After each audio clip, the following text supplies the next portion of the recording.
Hey everyone, hope you're having a great day. Thanks for tuning in to today's video. It's going to be an interesting topic, I think, or a series of topics. I just wanted to start out by talking a little bit about Deuteronomy. Me and some of my friends are studying that book in depth at this time, and today I was reading about something that people might not find super interesting in the Bible.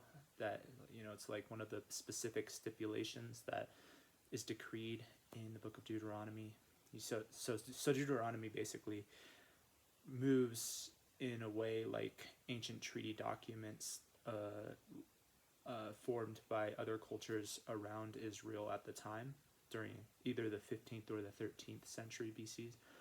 And some of those nations included the Hittites and the Assyrians. And so basically they had these treaty documents that were supposed to be issued from their king to teach the people how to act, how to live right, how to have a good society. And Deuteronomy functions in a very similar way, except the king in Deuteronomy's case, because they don't have a human king, their king is God, their leader is Yahweh himself, who delivered them from Egypt and through the wilderness. And so Moses is delivering this series of sermons before they are crossing over the Jordan and given dominion over the promised land. And basically Deuteronomy is an encouragement to the people to go in and conquer the land and not to be afraid of the people, because prior to their entrance into the land they came into Kadesh Barnea and refused the Lord's command to go in and take over the land because they saw the people that were there, the inhabitants, and they were afraid of them. And so because of that fear, because of that lack of faith in God, they were scattered through the wilderness, and that entire generation passed away. And so Moses, before his death, he's recalling, he's not just reiterating the law that he was given on the mountain of Sinai, he's also recalling and preaching the law and going into a deeper exposition of the law, and both giving a warning and an encouragement for the people, warnings against things like idolatry and falling away from the living God, and encouragements to follow the Lord, and that if they follow him and remain obedient to the law that he is giving, they will get the land that he promised and establish a good society and a utopia in this land. Of course, Deuteronomy is a law that's given specifically for the Jews. They are to operate to the law by the letter because they're living in a theocratic dominion where God himself is their king, he's their ruler. And so the stipulations that I was reading today were about the clean and unclean foods, which was pretty neat because God is basically giving his Israelites instructions on how to eat. It's another way of showing or reflecting how their status in the eyes of God is that of a people who are holy, who are set apart, who are sanctified, and who God has chosen for himself to represent him among all the other nations. And so he's making these distinctions between foods that the Jews would eat and that the other Israelites or the other nations surrounding them would eat. And so an example would be like you can eat cows, but you can't eat pigs because there's differences in their appearance, there's a difference in their nature, and there's some that are abominable to eat. Not to say that the animal itself is something that God hates, because God cares. Elsewhere in Scripture shows that God cares for all animals. It's not that he hates these animals, it's that other nations around them are eating these animals and even engaging in like more unethical practices of eating their animals, like boiling a young goat in its mother's milk. So the Israelites are not supposed to be doing that.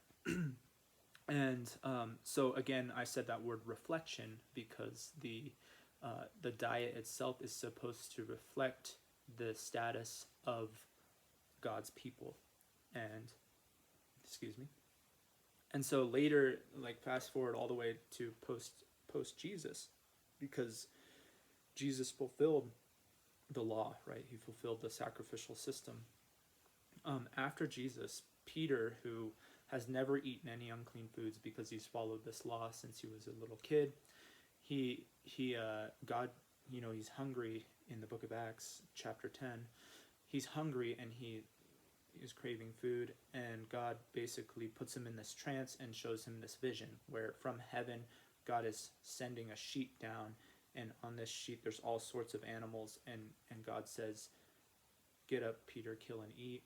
And Peter says, "Not so, Lord, I've never eaten anything unclean."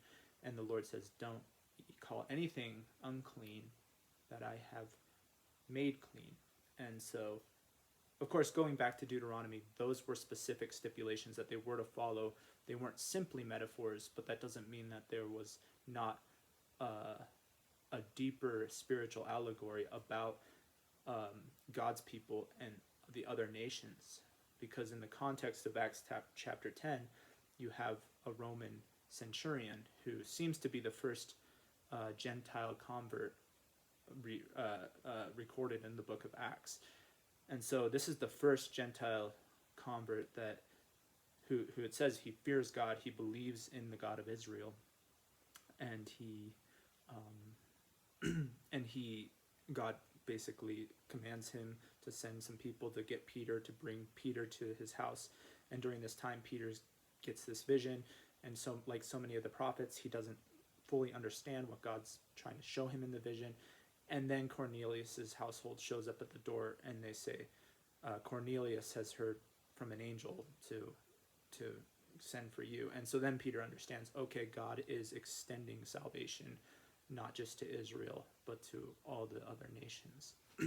So that's really interesting, and I wanted to move from that point to the context, the historical context of the socio-political and the religious context of where Christianity was first born in the Roman Empire. So a centurion like Cornelius would have been immersed in Roman culture. He might not have been fully bought into the Roman religious practices or the pagan practices or the Stoic philosophies or whatever was circulating at that time in Rome, because the mindset of Rome was very much immersed in a number of different things. It was immersed in Epicurean philosophy, Stoic philosophy, Hellenistic philosophy, Neoplatonism. Some of the ideas of Aristotle were starting to circulate around that time. There was also a large turning towards the God of the Jews in the Mediterranean. And I'm trying to think of what else. There was all sorts of ideas floating around. There was Babylonian cosmology, and this was the mindset of the people at that time. So it was very much like a culture that valued reason. There were belief in all the Roman gods. I don't want to leave that out. People believed in that the universe was essentially governed by a mind or by a series of minds, by gods, and that people were seeking a way to understand it and a reason-based epistemology in order to understand the intellect, the human intellect, and the human place within the cosmos.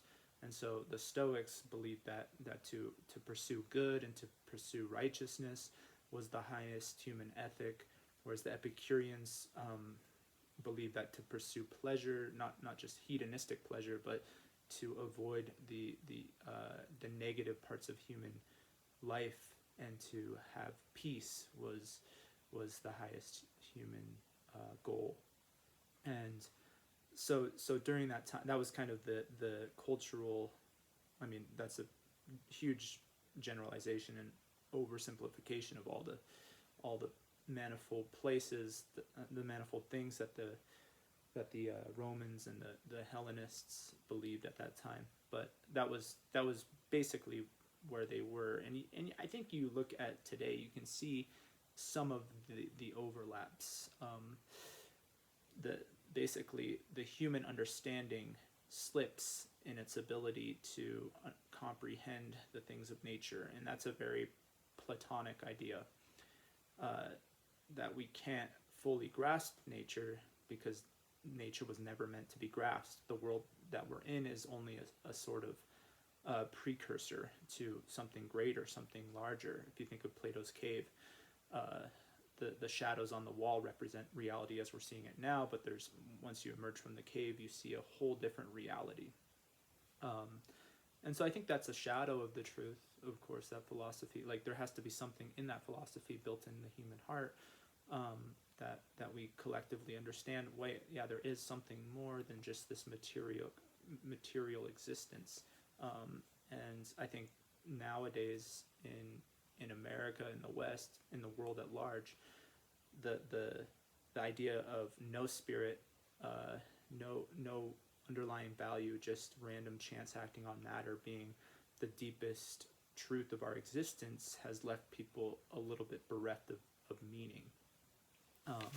And so they're looking for new places to put their hope, to put their hope for a future and meaning, and to orient themselves within the whole of reality. And another thing that the Romans believed at that time was that the king of Rome, the emperor, was a deity incarnate, and they also, a lot of their beliefs in the gods were that these gods would die and rise again.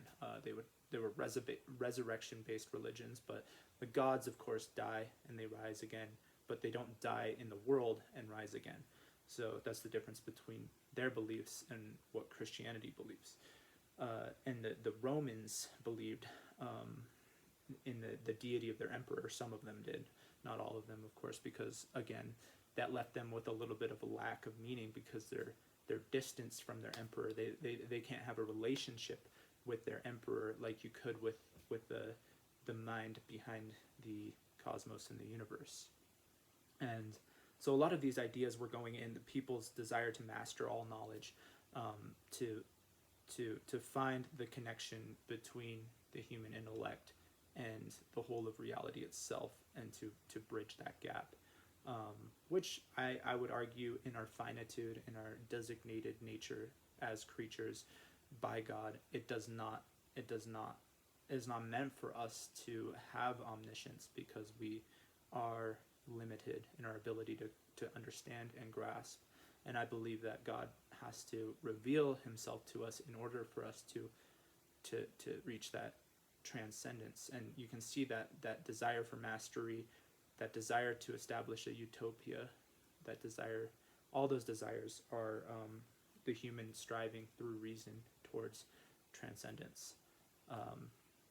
And I think that's very alive today, and we see it in the cultural clash, and right versus left, and progressive versus conservative, and atheist versus Christian, and like there's this cultural bombardment of all these ideas that we think are new because they've emerged through hundreds of years of enlightenment and rationalism, and then the development of incredible technologies. And so we believe that all of the things that are guiding our striving to progress to new human heights as being something novel, yet they are something that is as old as humanity itself. Just the way that the lenses that we can see them through become more and more amplified with our ability to reach up higher through technology and through human faculties of reason. And so moving on from there, there's an idea that Thomas Aquinas puts forth, is that, well, it's actually earlier than Aquinas, because Paul talks about it in Romans 1, but the faculty of where all these ideas are kind of coagulating and coming together in a culture and in a milieu, the people start to reach towards truth. eventually they realize that reaching towards reason itself is not enough. There has to be a truth that people are reaching towards. And so this implanted desire for truth is inside the human being, because if it was planted in us, it had to be put there for a reason. And so, like it says in Romans chapter 1, and like Thomas Aquinas brings up, there's a capacity for the human mind to know God, and yet there's also at the same time a distance from God where we cannot know him and we cannot see him. But every human heart knows who God is, but we are without excuse, like it says in Romans 1. Yet there's still an inability for us to know him because of our sin, because of our separation. So it takes God's own revelation of himself to us, which is partly built into our image as his creatures, but it's also, how do I put this? It's also something that we aren't able to ascend to. And so I think where humans make an image into their God, whether that image be reason or morality, that in itself, even though it's good to be moral and it's good to be smart, those two things in themselves can never give us ultimate meaning, because there has to be a transcendence. But if you're looking for transcendence itself, then you just end up at things like transhumanism, and that can't give you ultimate meaning. And all three of those things, left in themselves bereft of truth, will end up disintegrating and will fragment the individual and fragment the culture. And I think that's a large reason why Rome split apart. That's a large reason why Greece split apart. That's a large reason why America is fragmenting right now. And and that's also a large reason why some of the strongest minds and the people with the access to the most amount of information are ending up returning to the simplicity of the cross, basically the wisdom of God, like it says in 1 Corinthians chapter 2. The wisdom from God is not the same as the wisdom from the world, because the wisdom of God demands that we recognize what he did for us, in order for us to be not just given understanding, but brought back into a relationship with him.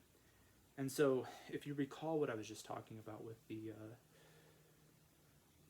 ancient of excuse me, I'm getting ahead of myself here. If you recall what I was just talking about with the emperor being the deity, the divine,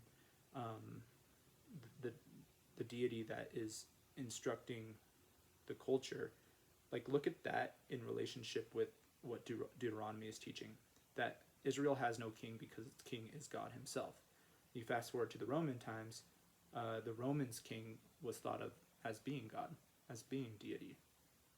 And all throughout the Old Testament, there's a portrait that's being given, like I talked about in my last video. There's a picture that's starting to manifest, and it's being built up by God throughout the Pentateuch, and then into the history of Israel from Joshua all the way to the exile, and then through the prophets and through the Psalms and through the wisdom books. This picture is starting to be given of a Messiah who's going to be given into the world, right? And one of the clearest pictures of that is in Daniel chapter 7. In Daniel chapter 7, it's both a promising and a revelatory chapter, and also a terrifying chapter as well. So in Daniel chapter 7, basically Daniel's given this vision, and he sees a number of beasts rise up out of the sea, and each of these beasts ends up corresponding to a national empire, which I've talked about extensively in other videos. But anyways, each beast ends up corresponding to an empire that's going to succeed, starting with Babylon, and then into the Medo-Persian Empire, and then into the Greek Empire with Alexander the Great, and then into the Empire of Rome, which is a dragon, right? And then after all of that, this, I haven't studied this in a while, but this meteor ends up hitting oh no, excuse me. That's a different vision from Daniel 2. But this is all built on the Daniel 2 vision. Anyways, go read the book of Daniel. But then the Ancient of Days comes, and he comes on the cloud. And so the Ancient of Days is the God of Israel. And as Daniel's seeing this, he sees one like the Son of Man coming on the clouds of glory. And so this one like the Son of Man is a clear reference to deity. And he's what that word translates to, the Son of Man, is basically one like a human being. And so he comes into the world on a cloud of glory. And that's the vision that Daniel sees, and he establishes a kingdom of righteousness, right? And overthrows all these other kingdoms of power.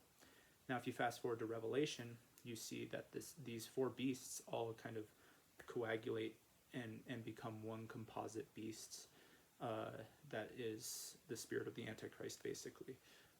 All the power of the world system put together into one vision, and that beast is very powerful, deceives the whole world away from who God truly is, and ends up going to its destruction as well. But anyways, I just want to leave off on this last point, thinking about placing over ourselves a God. Like we all, whether we're atheists or moralists or philosophers or Christians, we all have a God that we follow. We all have something that we submit to, even though we don't think we submit to something. Sometimes if we're just destined for total autonomy, we do have something that we want to submit to. And the Romans submitted to Caesar. The Germans in 1930s submitted to Hitler, the Führer. People submit to people, and they place deity on people sometimes. And I just want to leave you here where Jesus, right before he goes to the cross, he's on trial, right? He's on trial before a Roman governor of the province of Judea. So right where God had decided generations before to place his temple, to place his sanctuary where all the people would come to him and worship him. This Roman official has authority, worldly authority, over this entire province. And this man is brought to him and accused by the Jews of blasphemy. Why was he accused of blasphemy? Well, for a number of reasons, because of the things that he said. But the final thing that they thought was blasphemy was when they asked him, "Are you the Son of Man?" And Jesus says, "I am, and you will see me." When he's before the Sanhedrin on trial, about to go to his death, he says, "You will see the Son of Man returning on clouds of glory." And just before his arrest, he was on the Mount of Olives and talking to his disciples about the end of all things. And he said, when people tell you that the Son of Man is over here in the desert hiding, or up in an inner room teaching secretively, don't believe it, because when he comes back, it's going to be like the lightning flashing across the whole world. And so the coming of the Son of Man is going to be undeniable. Like it says in the scripture, every eye will see him. Every eye will see him, and even those who pierced him. And so they put him on the cross for this. They brought him in front of Pontius Pilate, the Roman official. And in that moment in the book of John, Jesus says, "Those who are on the side of truth, listen to me. Those who are on the side of the truth basically understand who I am." He didn't say that, but that's essentially what he's saying. They realize who Jesus is, right? That he is God in human form. And Pontius Pilate says, "Well, what is truth?" And right there you can see a picture of the embodiment of truth himself, the creator of the reality that we happen to be living in, standing in human form in front of a representative of the world system, a representative of Rome, an official, probably a moral man who wanted to figure everything out and do good and base his decision off of the highest human wisdom. I mean, if he didn't put Jesus to death, he would have had a rebellion on his hands. if he did put Jesus to death, he would have been guilty of putting an innocent man to death. And so he had this great ethical dilemma that he had to realize. And so that's why he's like, I'm washing my hands. This is not my fault. You all brought him up here, and now I have to place judgment on him. And he reluctantly delivers Jesus over to be crucified. And remember what Jesus was wearing on that cross. He was wearing a crown of thorns. You could look at that as a moment of coronation for the King of the Jews, but not just the King of the Jews, the King of Kings and Lord of Lords. It says in Revelation, that's the title that he wears. The title that was above him while he was on his cross was, "Here is Jesus of Nazareth, King of the Jews."